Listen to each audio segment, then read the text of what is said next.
waggoota lamaaf wala dhabee dhiyootan Afrika kibba Pretoria waliigaltee kamallattees mootummaaf TPLF dhimma gargaarsa namoomarra walimachuu jiru. Deeggarsi namooma dhum torbaan kanarra jalqabe naannoo Tigraayiif raabsamu eeggalu kadubbatu gorsaan dhimma nageenya biyyaalessaa muummichi ministeera Redwaan Hussein waliigaltee addunyaan jettu hojiirra oolchuu jalqabu isaanii fuula Tiwiitar irra barreesse. Gareen Tigraay immoo gargaarsi jedhan dhaqqabu lakkisaa waan qarqabnu loltoota Shaabiyaatiin saamamuu jira jechuun himate. Mootummaa naannoo Tigraay itti gaafatama dhimma jalaatii jedhan Profeesar Kindiyya Gabreewoot eegi waliigalteen dhukaas dhaabuu mallattoofteen boodallee magaaloti Tigraay kanneen akka Daayiroof Shiree humnoota Shaabiyaatiin haleelamuun qabeenyilleen saamamuu jira jechuun dubbata. Dhaabbata fayyaa addunyaa WHO Daayirektarii olaanaan Teediroos Adaanoo Maqalee Hospitaal Riiferaal Aayidari Daayirektar katee Dr. Kibroom Gabrasillaasee waliigalteen dhukaas dhaabuu mootummaa federaalaatiif humnoota Tigraay jidduu mallattooftullee ammallee qarqaarsi midhaan nyaataatiif qorichi gar naannoo keenyaa seenuutti hin jiru jechuun komaat. Harki 70 naannoo Tigraay raayyaattis biyya Itoophiyaa jal jiraachuu kadubbatu gorsaa ministeera muummee Redwaan Hussein immoo yeroo kamiyyuu caala qarqaarsi jedhan dhiyeessuu jira jechuun mormaat. Waan irra waliigalan hojiitti koof mariin Keeniyaa Naayiroobii qondaaltota waraana Itoophiyaatiif humnoota Tigraay jidduu deemuu jirta jimaata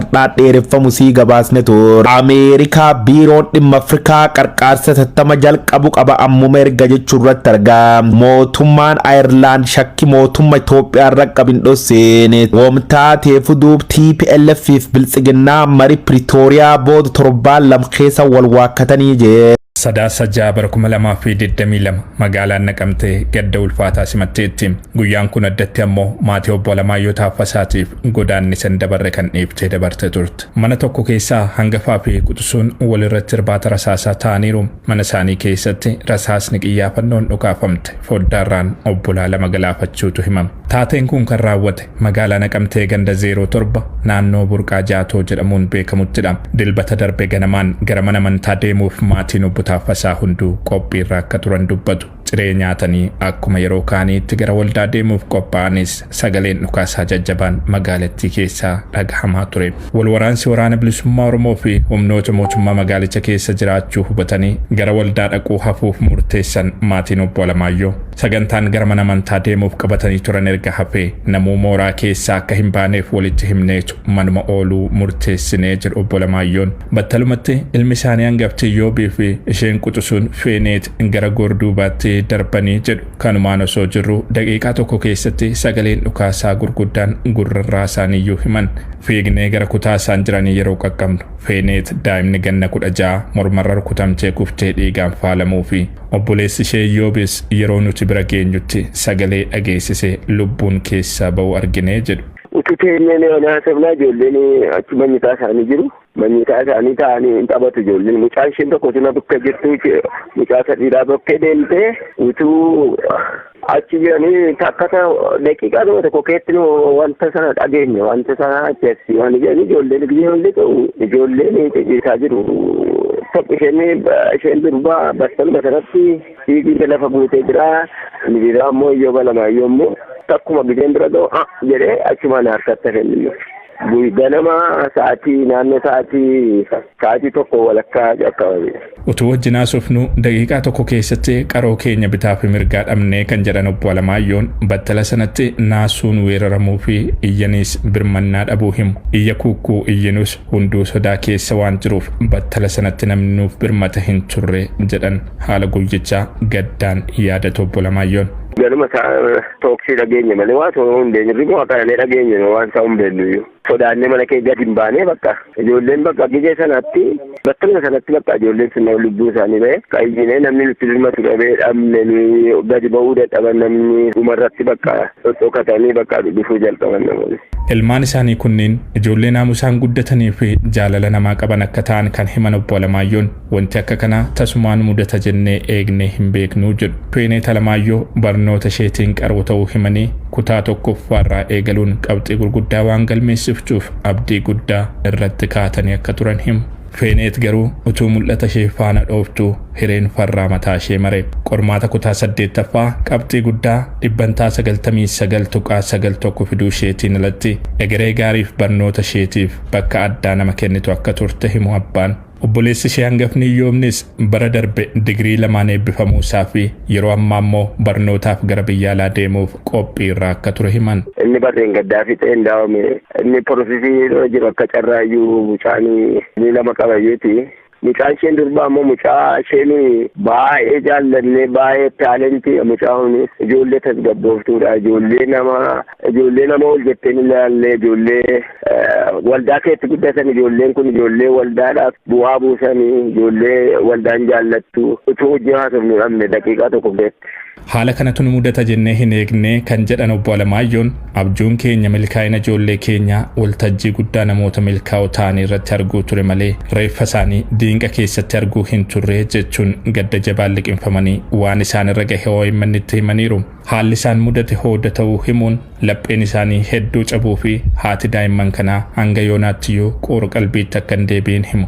Magaalaa walakkaatti sanuu mana ofii keessatti taatee akka kanaaf saaxilamuun roorroo daangaa dabarte ta'uu ibsanii garamitti akka baqannuu fi eenyutti akka iyyannus wallaallee jedhu. Gochi hokkuun akka kanaa dhala namaarra akka hin geenyeef nurratti dhaabbachuu qabaa jedhan obbo Alamaayyoo Taaffasaa. Ani kan dabarsu kana dhala namaarra akka hin geenye jedhee kan dabarsaa. Dhala nama kun baay'ee gadda guddaadha. Baay'ee nuyi nama gaddineerra uummannis gaddeera. Egaa akka namaatti nuyi gadda guddaan itti dhaga'ame garuu namarra akka hin geenye bakka kuni wanti hojjetamus immoo sirrii akka hin taane. Maaliif namni tokko waan tokko akka namni magaalaa keessa jiranii magaalaa guddaadha. Magaalaa guddaa keessa immoo namatu jira. Biyya waraanaa miti. Nu baay'ee gadda guddaan itti dhaga'ame kana ta'uu isaattis ijoollee dhabuu keenyattis gadda guddaatti dhaga'ama. Eenyuti immoo namni akka mootummaatti dhufanii kana taatanii kan nuun jedhee jiru. Dhumarratti obbo Alamaayyoo Taaffasaa lubbuu daa'imman koo karaatti citteef hunduu kadhannaa haa godhuu jechuun hawaasa magaalaa Naqamtee galateeffataniiru. Haala yeroo irratti Oromiyaa Miidiyaa Neetwork waliin afgaaffii kan taasisan qondaalli adda bilisummaa Oromoo Battee Urgeessaa uummanni Oromoo yeroo ammaa dararaa muummee hin qabneef saaxilamee jira jedhan. Yakkoon humnoota lafoo Oromiyaatti bobbaafamanii fi haleellaan qilleensaa dhiitee bariitee Oromoon jumlaan ittiin dhumaa jiru yakka waraanaati jedhan obbo Batteen. Iddoon waraanni itti geggeeffamu bakka uummanni bal'inaan itti argamu bakka akka waldaa amantaa bakka akka gabaa walumaa galatti magaala keessaa ba'uu qaba. Dhaabileen uummataa kan akka fayyaa kan akka mana barnootaa tikfamuu qabu. Karaa kamiinuu namni siiviliin ilaamaa keessa galuu hin qabu yookaan taargeet ta'uu hin qabu. Namni nagaa jimlaanis ta'ee namtokkeedhaan dararamuu ajjeefamuu itti dhukaafamuu hin qabu. Kuni seera waraanaa idil addunyaadhaan labsame konvenshinii Itoophiyaan illee mallatteessiteedha. Karaa kamiinuu ajjechaan uummata irratti ta'aa jiru kun yakka waraanaa kan jedhamu rakka duguggaa sanyiitti kan madaalamu ta'eeti nutti mul'ata. Gocha akkasiitirraa qaamni kamiyyuu of ittisuu qaba jenneeti irra deddeebinee ibsaa jirra. Uummanni Oromoo duguggaan sanyii hiriyaan qabne irratti raawwatamaa jira. Duuti ajjechaan akka waan taatee laayyoo tokkotti lakkaa'amaa jira. Akka homtuu raawwataminitti namni lakkoofsuma ta'ee jira. Waraana keessatti uummata nagaa hidhannoo hin qabne qe'ee fi dhaabbileen uummataa tikfamuu tumaalee idil addunyaatu kaa'ee ka jedhan qondaalli adda bilisummaa Oromoo. Faallaa kanaa amma Oromiyaa keessatti mootummaan seerota waraanaa sarbuudhaan magaalota qe'ee hawaasaa gabaa fi dhaabbilee amantaa irratti humnoota lafoo fi qilleensaa bobbaasuudhaan lammiilee nagaa jumlaan fixaa jira malee hidhattoota yookiin maandhee isaanii irratti miti kan xiyyeeffate jedhan.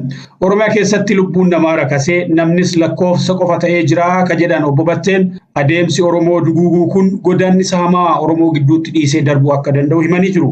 Maddi rakkoo Oromiyaadhaa cufamuu dirree siyaasaa ta'uu kan yaadachiisan qondaalli ABO warra qawwee baatee isa falmu qofa osoo hin taane mootummaan sochii walabaa dhaabota siyaasaa seeraan galmaa'aniitu ugguree jiraa jedhan.